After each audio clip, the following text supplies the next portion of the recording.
My parents covered up that my sister slept with my husband. I was shattered to the core. So at her baby shower, I will present a gift that makes them remember and be remembered forever. Perhaps starting with an introduction and a brief explanation about my family is the best way. I am Ray, and I've just received the most shocking revelation. But before getting into it, let me tell you a little about my family. You see, I always knew I wasn't the favorite. Nobody ever told me directly, but you can feel it in your bones. It's the way your parents look at you compared to your sibling, how they talk to you, how they always choose them in both the small and big moments. My sister Lisa was always the golden child, the one who could do no wrong, the one who got all the love and attention, while I watched from the shadows. Growing up, it was obvious. If Lisa got a good grade, it would be framed on the wall. If I got a good grade, I'd get a brief smile before they continued talking about Lisa's achievements. I was her shadow. But despite everything, I never hated her. Sure, I resented the way my parents put her on a pedestal, but she was my sister, and I loved her. At that time, it wasn't her fault that our parents treated us differently. I thought that would be enough. That although things weren't fair in childhood, as adults, we'd find our place, and our relationship would balance out. But I was wrong. So terribly wrong. 2 days ago, everything fell apart. It was supposed to be a happy evening. My parents had invited us over for dinner to celebrate Lisa's pregnancy. I was genuinely happy for her. She and her husband Ken had been trying for a while, and I knew how much it meant to her to start, a family together. So, I went, despite the knot in my stomach that I always feel when I'm around my family. It's a constant reminder that I'm not enough, that I'm always second best compared to Lisa. Ben, my husband, was by my side, as he had been for the past 5 years. He knew how complicated my relationship with my family was and had always been my support, the one person who made me feel seen. Or so I thought. The dinner was fine, normal even. We were all sitting around the table, laughing and celebrating Lisa's news. My parents, as expected, were beaming with pride, gushing about Lisa's pregnancy as if she had invented motherhood. But that didn't surprise me anymore. I smiled and congratulated her, pretending everything was fine. It was later, when I overheard my parents talking, that my entire world fell apart. After dinner, I excused myself to use the bathroom. On my way back, I passed by the kitchen and overheard my parents whispering. I should have kept walking, but something in their hushed tones made me stop. And that's when I heard it. My mom was saying they would never tell me anything about Lisa's mistake. At first, I was confused, wondering what mistake they were talking about. But then the answer hit me like a slap in the face. They were talking about how Lisa had slept with Ben, my husband. Apparently, it happened a few months ago, and they decided not to tell me to protect Lisa because she was their precious girl and didn't deserve to have her image tarnished. They called it a simple mistake, a lapse in judgment, something that should be forgiven because, according to them, the important thing was that she managed to get pregnant. I stood there, frozen, unable to move, unable to breathe. The walls seemed to close in around me. My mind was flooded with disbelief, betrayal, and rage.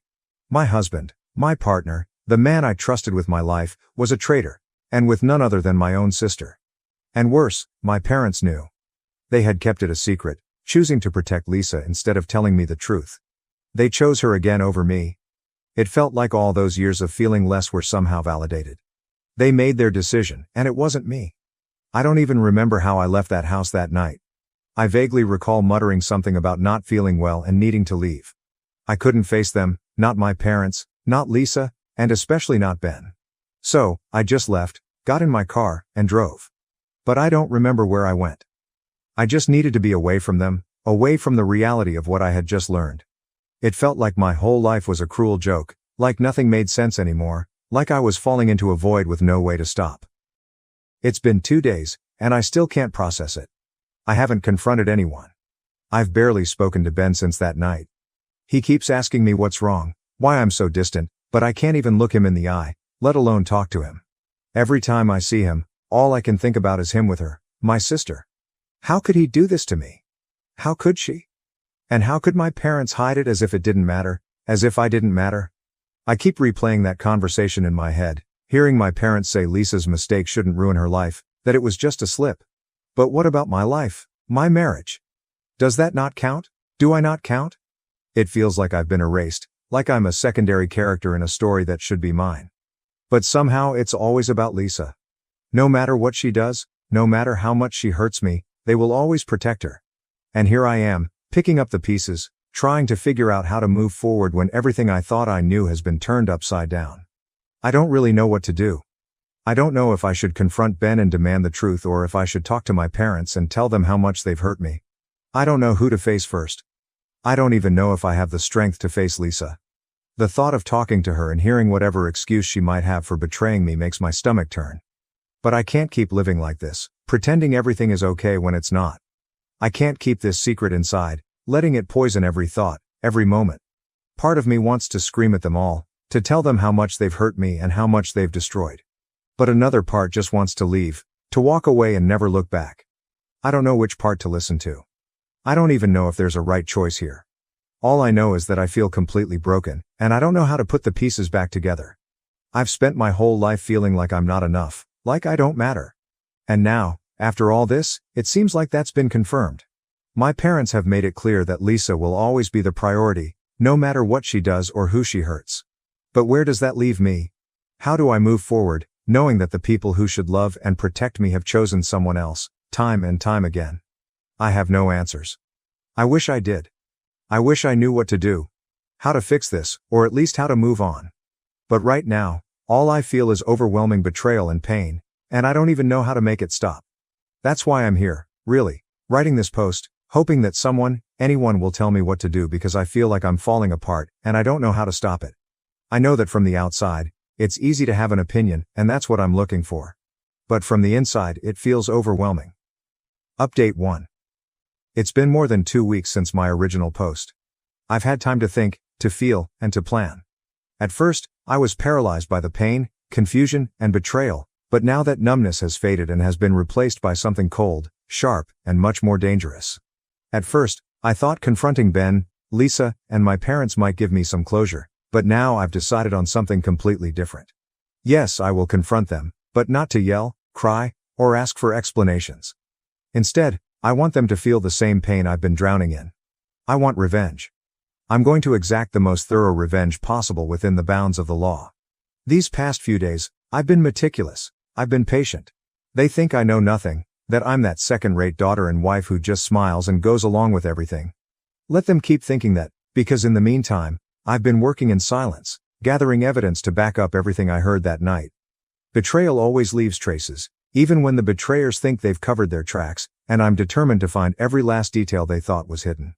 First, let me tell you about the baby shower. Yes, there's a baby shower. A few days after my last post, my mother called me with her usual cheerful tone, pretending as if nothing had happened, as if she hadn't been part of this massive betrayal. She wanted to know if I'd organize Lisa's baby shower since, for my family, I'm basically a servant, and of course, I'd be the one to take care of it. Probably, if the situation were reversed, she wouldn't ask my sister to organize this. Yes, she wanted me to celebrate the very person who destroyed my marriage and my life. The audacity left me speechless for a moment, but then it occurred to me to use this to my advantage. This could be the perfect opportunity to set the stage for what's coming. Of course, I agreed. I said yes, making sure my voice didn't reveal my true intentions in the slightest. She was so pleased, almost euphoric. "Lisa will be so happy," she said. I smiled over the phone, thinking about how happy Lisa would be when she found out what I had planned for her.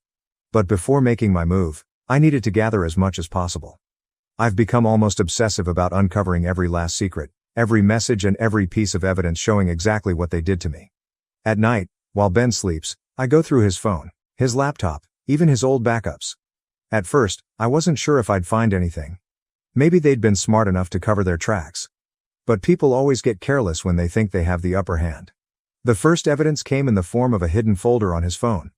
He thought he was clever, naming it something innocent, but I know him too well.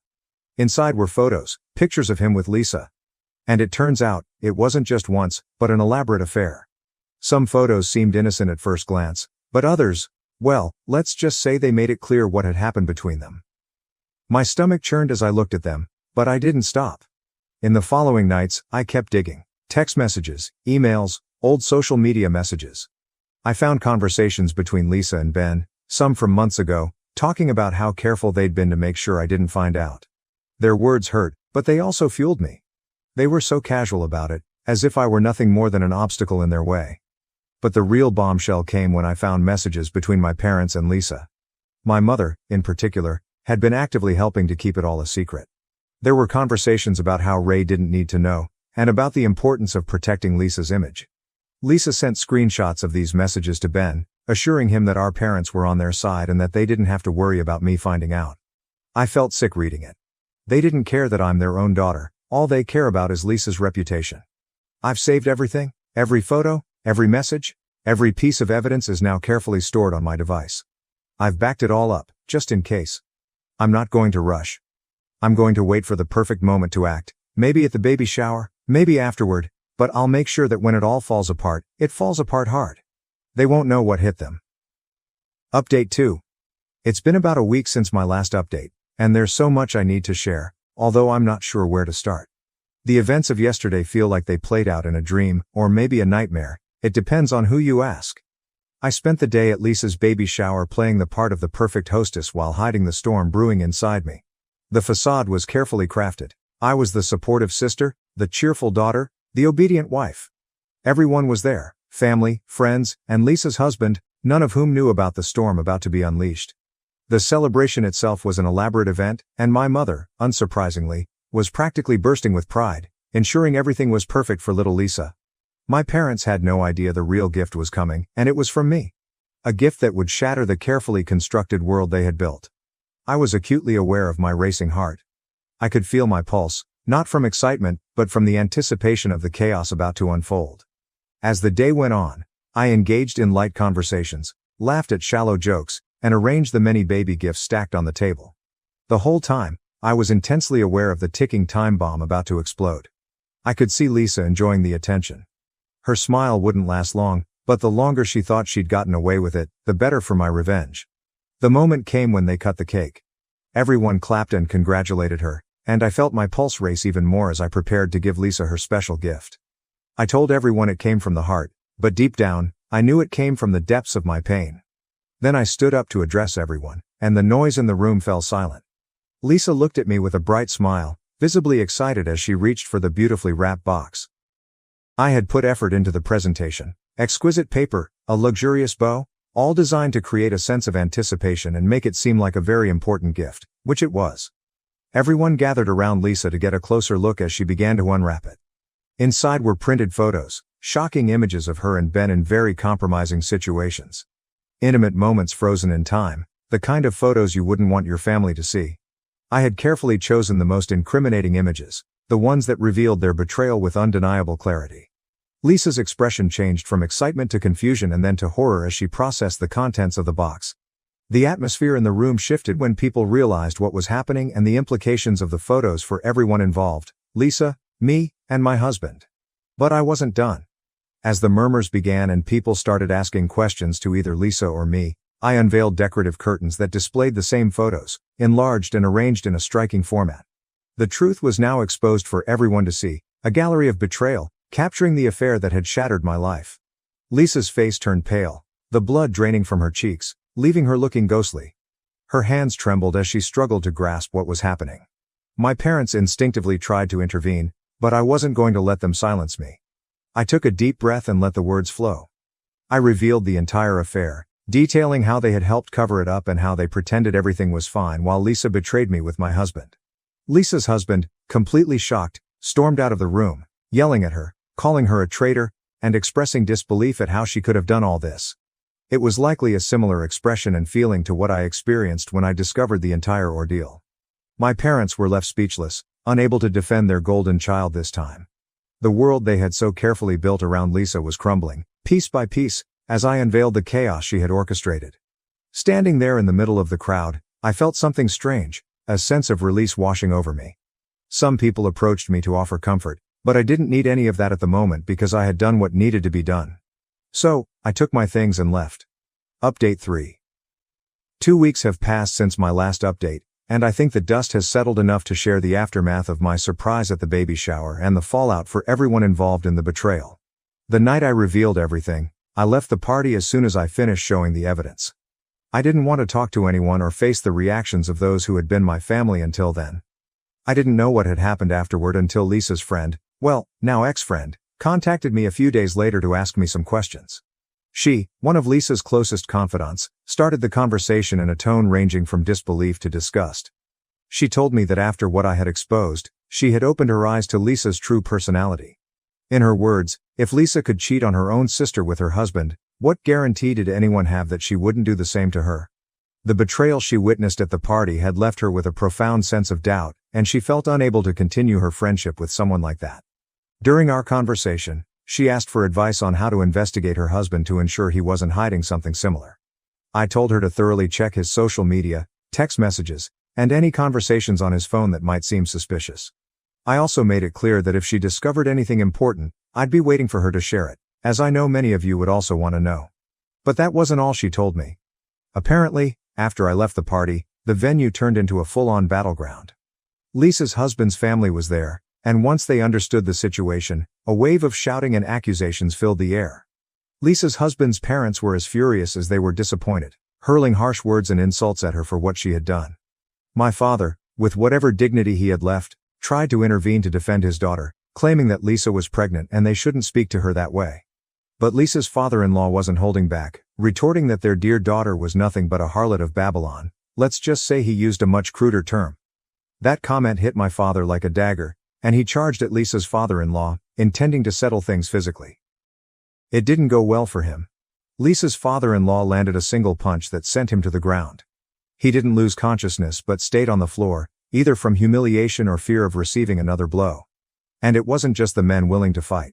Lisa's mother-in-law, enraged by everything that had happened, began insulting my mother, who didn't hold back either, calling Lisa's father-in-law a gorilla for hitting her husband. This provoked the other woman to lunge at her. The scene was brutal. I heard Lisa's mother-in-law pulled my mother's hair so hard she had to be separated by others. My mother ended up losing a chunk of hair, and someone even joked that she might want to start considering a wig. Some guests tried to stop the fight, managing to calm things down before it escalated further. I admit that, deep down, I feel a twinge of regret for not staying at the party to witness the fallout of my gift. It's akin to the feeling you get when you miss school on the most eventful day of the year. But despite the curiosity, I know it was for the best. I left to maintain my own peace of mind and avoid getting caught in the shame and chaos. Surprisingly, Lisa came out of the situation physically unharmed, not because she didn't deserve it, but because she's pregnant, and everyone present, even the most furious, had enough self-control not to harm her physically. Although there's a high chance the baby she's expecting is my husband's, it's not the child's fault that their mother was such a deceitful and treacherous person. Update 4. As for my ex-husband, or rather, soon-to-be ex-husband, things have progressed quite a bit. I delivered the divorce papers to him as soon as I could get them processed. He didn't get punched during the party because I think he had enough sense to stay silent and try to make himself invisible among the crowd. He remained quiet, head down, as if trying to go unnoticed. Apparently, this strategy worked, as he avoided the punch from Lisa's father-in-law, a punch he deserved more than anyone else, especially since her father-in-law was so willing to throw one. Later, when he got home, he found all his belongings thrown out on the lawn. I hadn't left a single thing of his inside. Everything was on the grass, waiting for him to get the message. He didn't say a word or knock on the door to talk to me. He simply collected his things and left. At least he understood the hint. Now we're waiting to see what happens with the house once the divorce is finalized. In the past 2 weeks, neither my sister nor my family has tried to contact me, neither to apologize nor to lash out at me, which doesn't surprise me. Even though I was the one most affected by all this, apart from my father's humiliation in this situation, they don't have enough shame or remorse to reach out and apologize. This confirms what I've always suspected. To them, Lisa will always be the priority, no matter what. This betrayal and public humiliation, while catastrophic, doesn't seem to be enough to make them reflect. I've spent my whole life trying to find a place in my family, seeking to be seen and valued. But these events have shown me that it will never happen. No matter how much they hurt me or betray my trust, I'll always be the daughter they can overlook. Update 4. I love that saying. Everyone has a plan until they get punched in the face. And that's exactly what happened to my ex-husband, but let me not jump ahead and share how things have been over the last few months. It turns out that Lisa's now ex-friend, whom I helped with her investigation, discovered that her husband was also cheating on her with my sister. As you can imagine, she confronted him immediately. During the argument, the friend mentioned that my ex was also involved in this whole mess. What did her husband do? Without saying a word, he went straight to my sister's house, where she was living with my ex, because they believed the baby she was expecting was his. What happened next was the best part. The man punched my ex directly in the face. So, even though he managed to avoid a punch at the party, he finally got what he deserved. Obviously, my ex has decided to sue him over the punch, though I'm not sure what has happened with that legal matter, and honestly, I'm not too interested. As for my sister's husband, he moved out as soon as he found out about the whole situation and immediately filed for divorce. That divorce hasn't been finalized yet, probably because a baby is involved, and those processes tend to take longer. My own divorce, on the other hand, was completed about a month ago. For those wondering about assets, the house we shared was sold, and we split the money evenly. Neither of us has to pay spousal support, and since there were no kids, the process was simpler. I think the fact that my divorce was resolved quickly only made the chaos surrounding my sister seem even more eternal and messy. Going back to my ex-husband, after receiving that punch to the face, he also got an emotional blow upon learning that he might not be the father of my sister's baby. In an ironic twist of fate, he decided to move out of my sister's house as well, unable to bear the idea that she might have cheated on him. This part makes me laugh, though it also makes me wonder about the logic behind infidelity in people like them. How can someone so willing to cheat on their partner with another person now feel hurt because that person cheated on them? Maybe I don't understand jealousy in that situation because, fortunately, I'm a decent person and have never felt the urge to betray someone in such a way. The hypocrisy in him is so evident it's almost hilarious. But the situation doesn't stop there because now comes the unexpected twist. My sister's baby has been born, and as you'd imagine, a DNA test was done immediately. It turns out my ex is not the father. The baby is the child of Lisa's ex-friend's husband, who also filed for divorce after discovering the affair.